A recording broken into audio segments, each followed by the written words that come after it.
اعوذ باللہ من الشیطان الرجیم بسم اللہ الرحمن الرحیم۔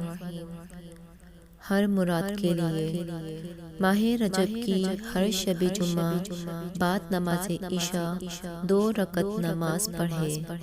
پہلی رکعت میں سورہ فاتحہ کے بعد سورہ بقرہ کا آخری رکوع آمن الرسول سے کافرین تک 7 مرتبہ پڑھے۔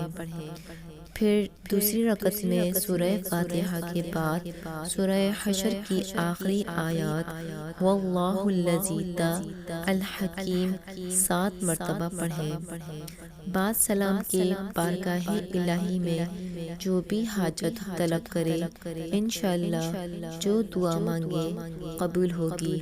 ہر مراد کے لیے یہ نماز بہت افضل ہے۔ اللہ تعالیٰ آپ کو اور ہمیں اس نماز کو پڑھنے کی توفیق عطا فرمائے۔ جزاک اللہ خیرا۔